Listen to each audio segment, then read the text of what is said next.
Could ADHD be your superpower? With a few simple tricks, you may find that a common trait can be harnessed to your advantage. If you're anything like me, a large part of your life involves either anxiety or boredom.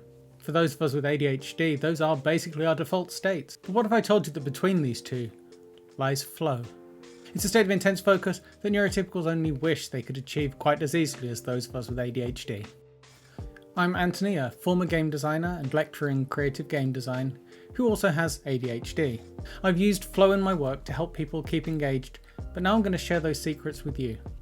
The Hungarian psychologist Mihaly Csikszentmihalyi once had the chance to listen to a talk by Carl Jung in Switzerland.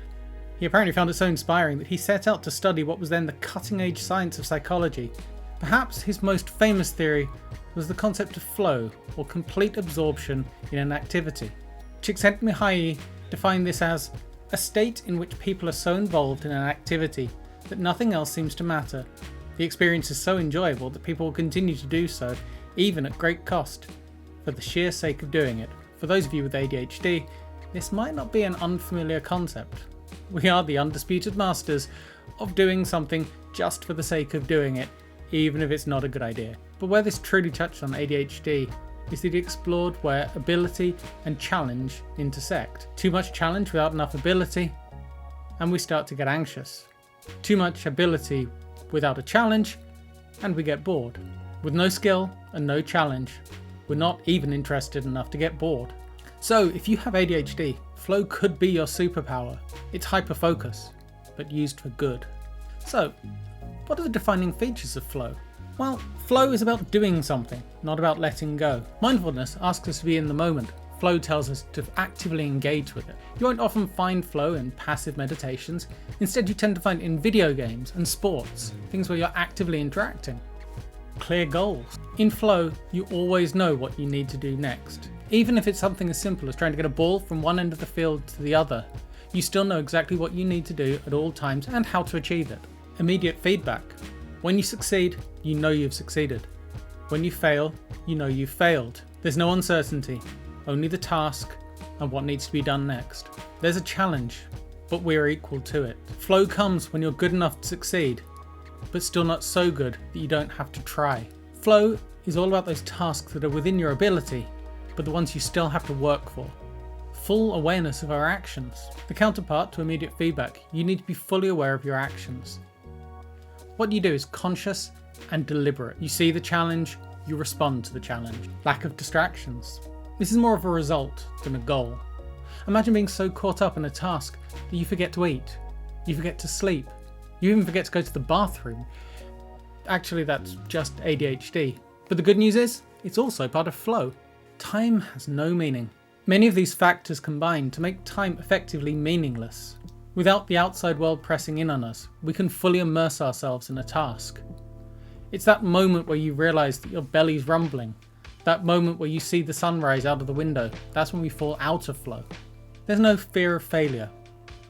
Failure is simply just how we learn. Soft failures, permissible failures, failures you can recover from. These are a normal part of mastering a skill. In flow, failure is part of the journey. Failure is a reason to try again, not a reason to give up. No self-consciousness. When we're in a flow state, we don't second guess ourselves. We don't question what we're doing. We just accept the activity for what it is. And finally, the point of the activity is the activity itself. Now, that's not to say that a task that puts us into a flow state can't have another purpose. Flow can quite easily be found in your job, in your schoolwork, in painting, in exercise. The important part isn't that it has no other purpose, simply that you want to do it just for the sake of doing it, just for the sake of getting better. The best moments in our lives are not the passive, receptive, relaxing times. The best moments usually occur if a person's body or mind is stretched to its limits in a voluntary effort to accomplish something difficult and worthwhile. So how do we create flow? I said earlier that passively sitting isn't a good way to enter a flow state, but Csikszentmihalyi had an entire chapter in his book devoted to yoga. Basically, if you can immerse yourself in it, if you can get better at something while you're doing it, you can get into your flow state. Flow isn't something you can find everywhere, and it's not something you can force. With the right task and the right tricks though, Flow is something that you can actively encourage. So how do you do that? With these 4 simple steps. Make sure that your goals have clear and immediate feedback. This could be a checklist at its simplest. If you're writing a book, for example, what you need to make sure is that you can see when you've finished a page. You need to know when you've succeeded. You need to see progress. Is this something you can fail at? Well, make sure you know very quickly that you failed. Make sure you know how you failed, and make sure you know what you need to do next time to succeed.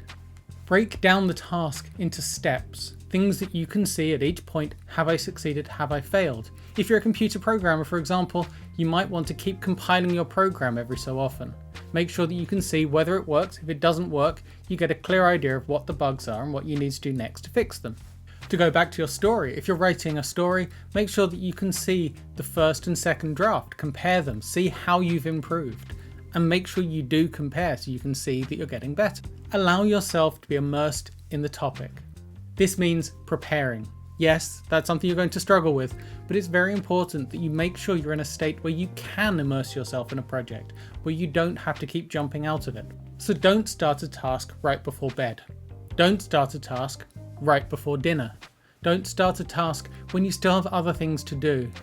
Flow is easiest when you know you don't have to stop until the job's done, when you can just let go.